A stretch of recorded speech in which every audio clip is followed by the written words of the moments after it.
On today's episode of Locked On Lightning, we're continuing our player reviews, and today we're taking a look at Tanner Jeannot, all of his season exploits, as well as what's next for Tanner Jeannot. We talk about that and more on Locked On Lightning.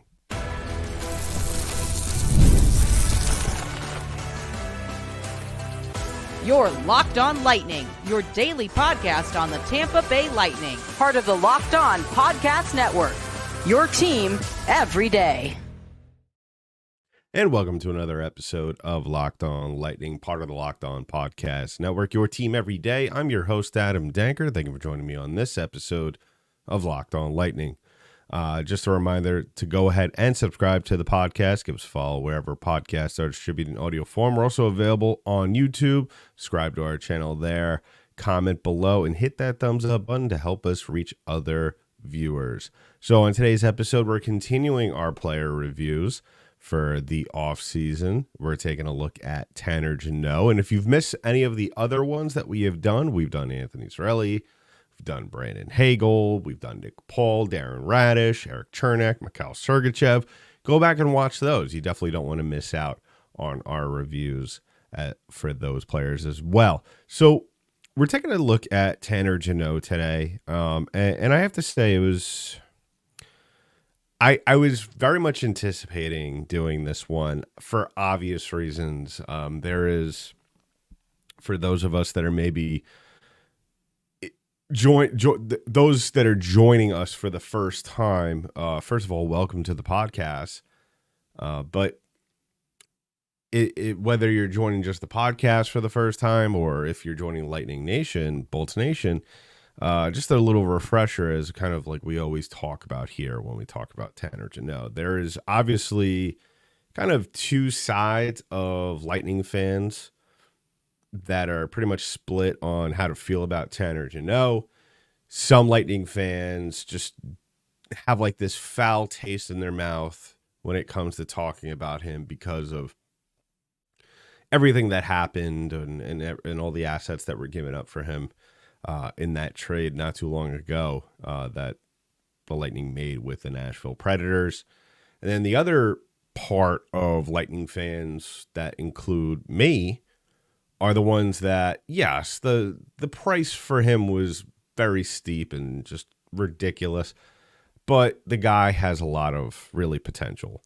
And I will continue to defend that until maybe he is no longer in a Lightning uniform.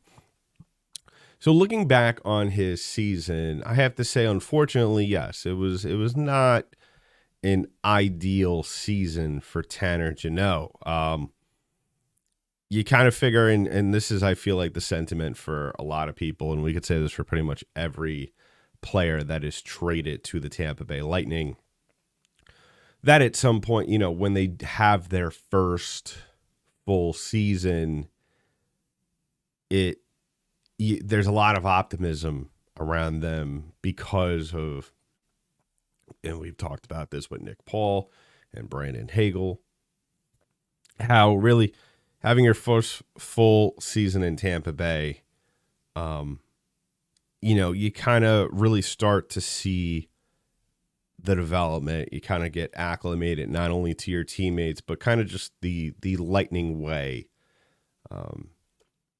And yes, as much as his point output was disappointing, and whenever we look at or we reference the potential or really where we want Tanner Jeannot to be, we always look at his 21-22 season where he finished 7th in the Calder Trophy standings, and really he has not gotten back to that since then. And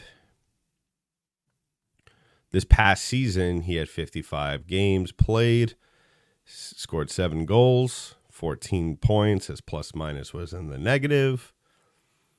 And yes, not ideal circumstances. His average time on ice as well was he only averaged 12 minutes a game. Now, having said that, yes, he dealt with quite a number of injuries this season. And when a guy goes through that issue of missing as many games as he did, I tend to kind of say, okay, this is the reason why he didn't have a successful season. And one could very well make the case that that was really what it was. I mean, you look 55 games played, he's played he scored 7 goals.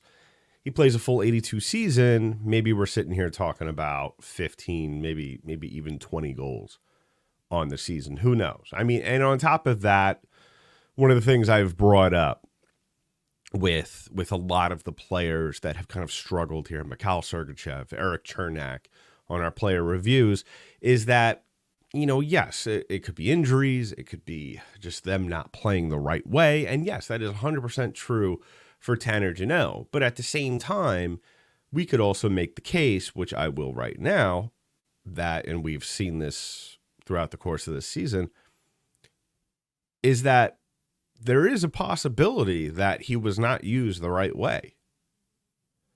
We saw him on the 3rd line. We saw him on the 4th line. And we'll talk more about this in the second part of this episode. But, you know, very well, that could be the main issue here.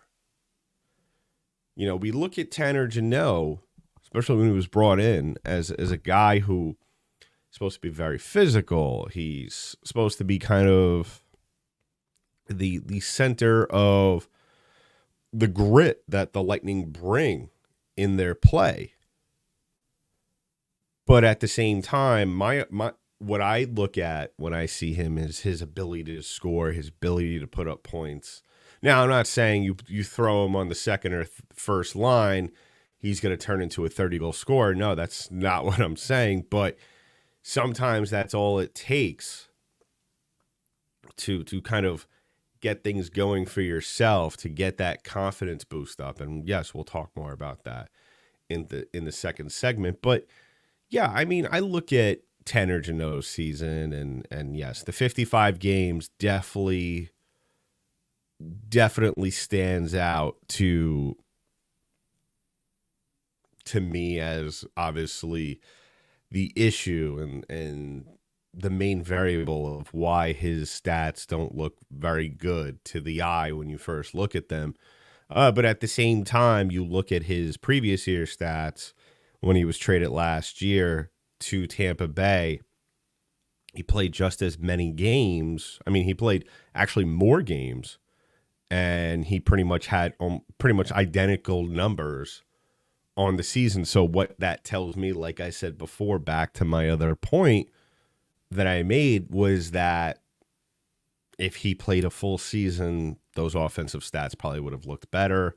Tanner Jeannot is the kind of player that he kind of, especially when you're missing time, you know, when you come back and you're dealing with something and you're in and out of the lineup consistently, it's one of those things where he's the kind of player that needs to play a bulk of games to really get things going.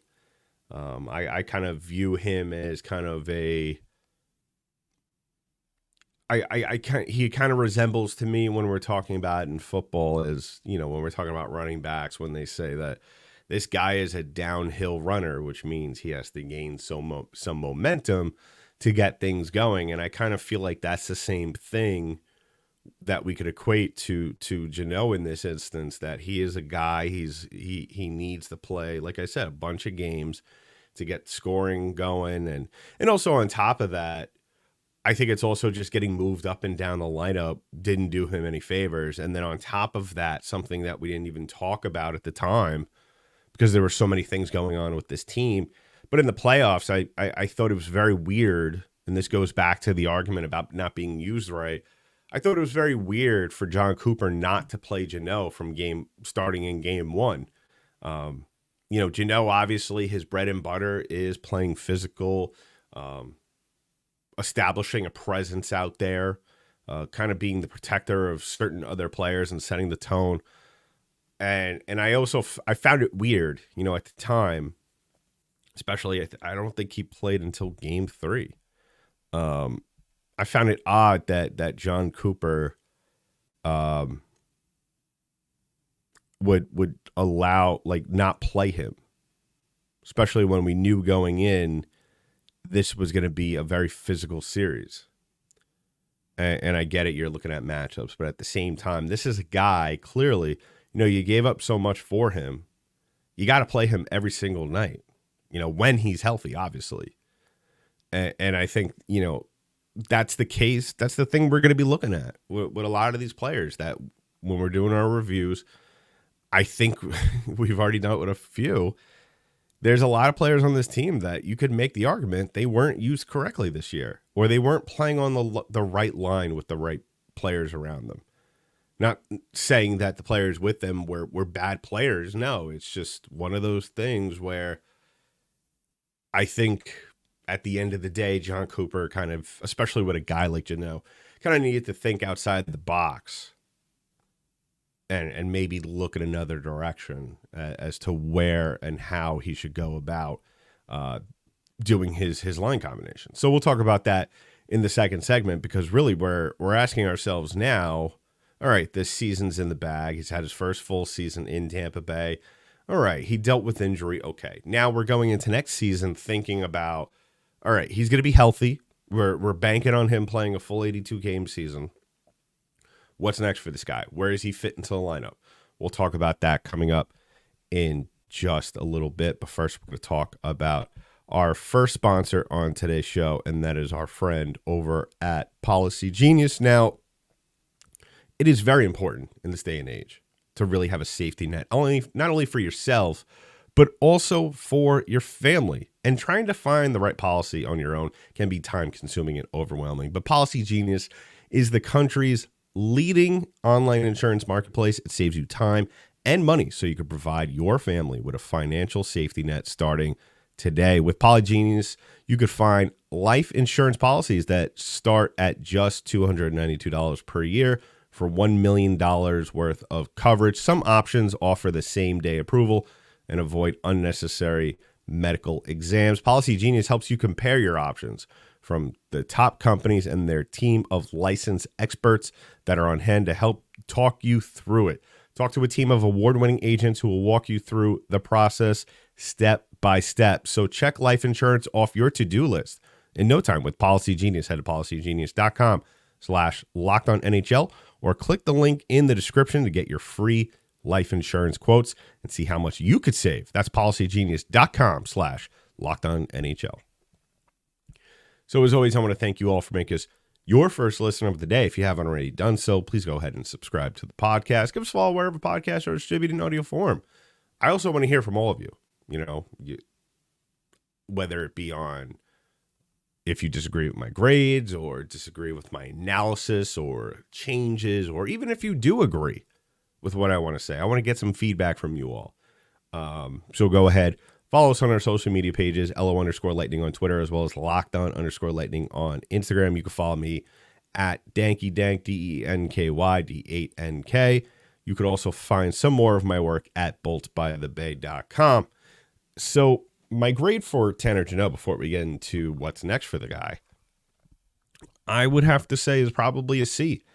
And I never want to penalize a guy because of injury issues, but to a certain, when you play 55 games out of 82, really missing time, it is really, it's out of your control. I'm sure if, this was the old days, not the 70s, probably like the 40s and the 50s, he'd probably be playing every single night. But, obviously there are precautionary things.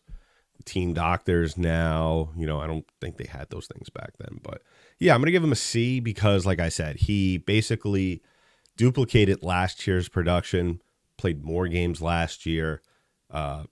So that tells me that he was on track to have a significantly better season. And when he was on the ice, you felt his presence by the way his line played. And like I said, to a certain extent, John Cooper didn't really do him any favors. He played him up and down the lineup. It was just, you can't, certain people can handle that. Certain guys can't, especially when you still have someone who's still trying to find their place in a new environment, which that was Tanner Jeannot. I know he's been there for a year now. Now next year, no excuses.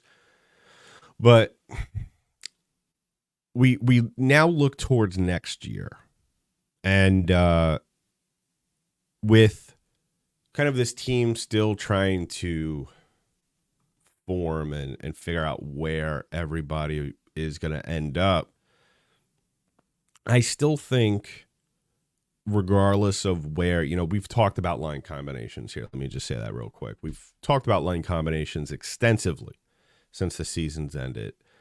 Really had a great time talking about it, and I will continue to talk about it pretty much with every player. And I think that, we've talked a lot about really the first line and the second line.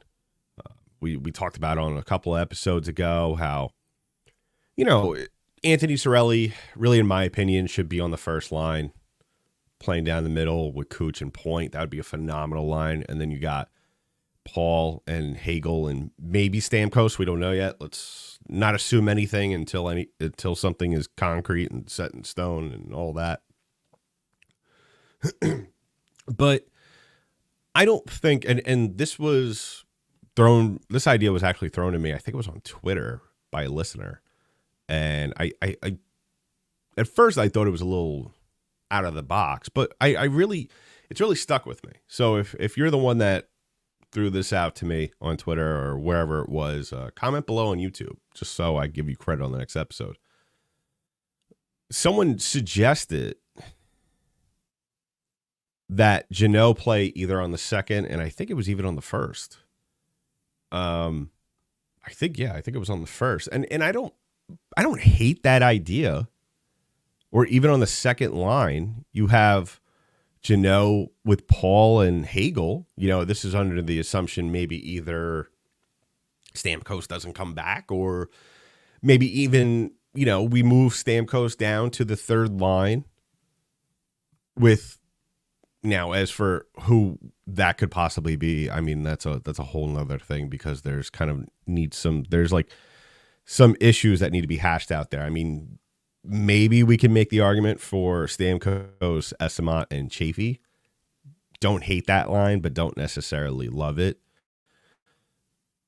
But I don't think it's too crazy to say out loud, especially now and going into year 2 of Tanner Jeannot's tenure in Tampa Bay. Like I said before, and I've said this on multiple podcasts before when we talk about Tanner Jeannot, we know the guy could score. Scoring 20-plus goals in the league isn't a fluke. And that Nashville team was pretty good when he was there. I mean, they weren't cup contenders, but they were still pretty good. They made a lot of noise, and the fact that I got to watch Nashville quite a bit when Jeannot was there, and I thought that he was very impressive, and it was a game that he played that you could easily replicate that. And we've seen that.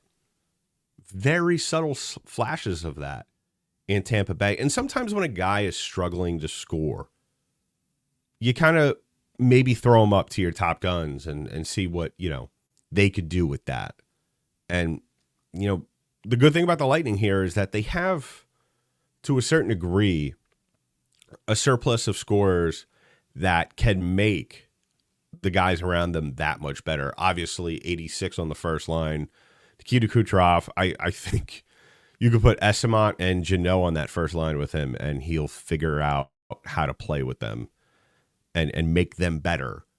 And I think that, obviously, that's a little bit more of an extreme scenario there, but you put Point down the middle, you put Cooch and Jeannot on the wings, and those guys will open up looks. They'll spread out the ice, and they'll allow Jeannot to get his chances. And I think that that's not too crazy of an idea to have.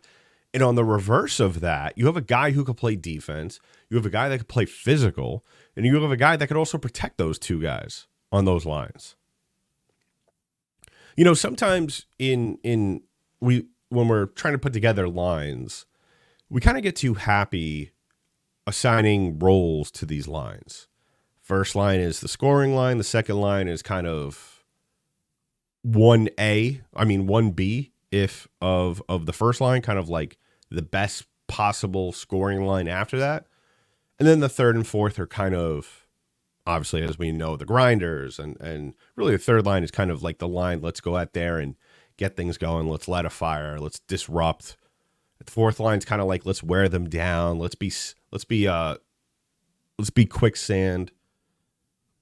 And I think that, like, with the way the Lightning are structured right now with their roster, and even if you bring in some of those players that I spoke about on my Armchair GM episode, if you didn't go ahead and if you didn't listen to that, please go ahead. I had a phenomenal time talking about that.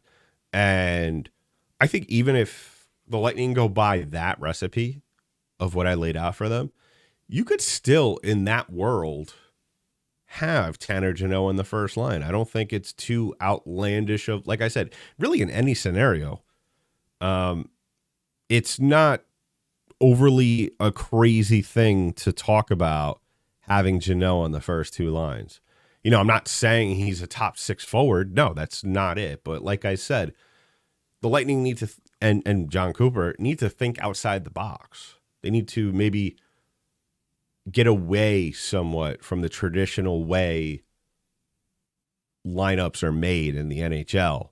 Because I look at it this way: you throw a guy like a wild horse out there, like him, on the first or second line, you very well have yourself a mismatch, and you give yourself an advantage going into really a bulk of the games. I mean, really, the only teams that I look at, I mean, right now I'm just thinking of playoff teams where that could maybe not work is Florida, because Florida is just a phenomenal mix of size and skill. And they have guys on their lines that, yeah, they score and they put up points, but that's because of who they're playing with. But on the end of the day, they play physical, they're big, and, you know, maybe Tampa Bay needs to go that way. I mean, we looked in that series. I mean, they were very outmatched in the physical game.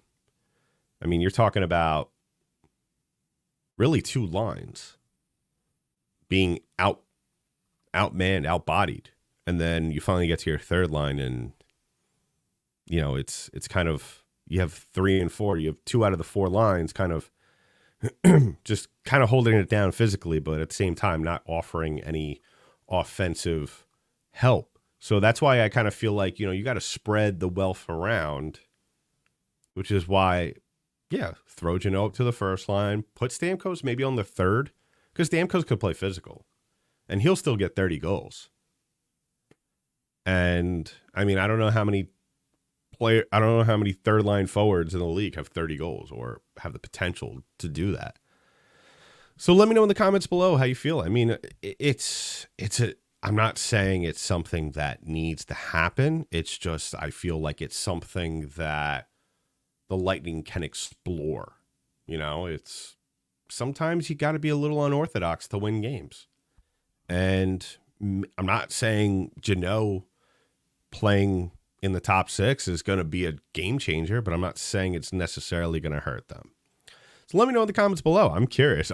I'm very interested to see what kind of reception that gets, because we have a very vocal listenership here on Locked On Lightning, and I'm very much looking forward to that. So let me know in the comments below under our YouTube page, or as well tweet out to the show on our Twitter page or on X to me at Danky Danks. So coming up in just a little bit, we're going to give our expectations, as we always wrap things up with, for player reviews about Tanner Jeannot's 2024-25 season. But last but not least, we're going to talk about our last sponsor on today's show, and that is our friends over at eBay Motors. Now, passion, drive, and patience, the formula for winning championships, is also what keeps your ride or die alive. eBay Motors has everything you need to maintain your vehicle and level it up to peak performance: superchargers, roof racks, exhaust kits, LED headlights, and more. Whether you're into speed, power, or style, eBay Motors has got you covered. With over 122 million parts for your number one ride or die, you'll always find exactly what you're looking for. And with eBay Guaranteed Fit, your part is guaranteed to fit your ride every time, or your money back. Because with eBay Motors, you're burning rubber, not cash. With all the parts you need at the prices you want, it's easy to make your car the MVP and bring home huge wins. Keep your ride or die alive at ebaymotors.com. Eligible items only. Exclusions apply. eBay guaranteed fit. Only available to U.S. customers. So one last time, I want to thank you all for making us your first listen of the day. And go ahead on to boltsbythebay.com, where I do some work. I'm the editor, and I'm also one of the featured writers there on the website. We're rolling out some interesting content. A lot of it, ironically enough, well, unsurprisingly, really, is stuff that I talk about here on Locked on Lightning. It's kind of more of an extension of what I talk about here, maybe because we don't have time to talk about it, or I can't really get that much detailed into it. So if you want to kind of have follow-ups there we go. I just put out an episode over the week, an article over the weekend where I talk about really the high moments of the Tampa Bay Lightning season. So go ahead and check that out. So expectations for 2024-25 for Tanner Jeannot. Really my expectation is I want him to play a full season. I think that's going to be kind of the redundant opinion or expectations for players that are very injury prone on this team from me, is that I just want an 82 game season from you or close to one. Because like I said, the point I'm going to keep making, he basically had an identical season to the one he had when he split time between Tampa Bay and Nashville, where he played more games that season than he did this season. And I think that, like I said, he was on his way to a better offensive season. Obviously playing less than 60 games doesn't really do a lot for you. And I expect, if he plays somewhat close to 80 games, 80 games, I think is probably more so the realistic goal here. Play 80 games. I think, his offensive numbers will obviously go up. I think that he could very well have a 30-point season, maybe even 40. If he maybe plays in the top 6,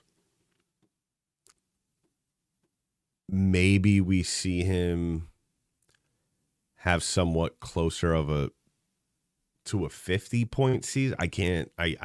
50 points sounds a little astronomical of a milestone to get for him, but I think that 45, 2020 season, I think that's more realistic. 20, 25, I think that's more realistic. And when I say 20, 25, I mean 20 goals, 25 points, assists, excuse me. And I think that's more realistic. And I think that it also very much, like I've been saying throughout the course of this episode, very much depends on, who he's playing with and who his line mates are. And I think that has a huge effect on it. Obviously, if you're playing on a line with Nick Paul and Mike Jeannot, you're not going to get as much points as you obviously would if you're playing on a line with Brandon Hagel, Nick Paul. Mike Jeannot, I hate to say it, kind of, not so much of a scorer. Has flashes of it, but obviously, and we'll talk about that on the Mike Jeannot review, but you get my drift. So, yeah, I'm very optimistic. I think he gets a bad rap because of what was dealt for him in the trade, and then obviously that's out of his control. There's really not much he could do in that scenario, but he could only just come here and play hockey, and there's really not much else he could do in that scenario. So, and the thing is, he has one more year to figure it out. His contract this year is up, and he has a no trade clause, and he has to put out a 16-team no trade list, which I would highly doubt that he gets traded at one point this season. I'd be very shocked. I feel like Julian Reese-Boss is going to live and die on that hill just because of what he gave up for him, and I wouldn't be surprised that he gets an extension this summer. So let me know. Let me know in the comments below this video. Let me know on Twitter. what are your expectations from Tanner Jeannot? It's going to be a very interesting season for a lot of Lightning players because, like I said, a lot of it has to do with the fact that, we could make the case that they haven't been used right on this Lightning team by the coaches. So we'll be back tomorrow to talk about, surprise, surprise, Mikey Esamont on a player review. So tune in for that. But in the meantime, that's been it for this episode of Locked On Lightning, part of the Locked On Podcast Network. I'm your host, Adam Tanker. I'll talk to you next.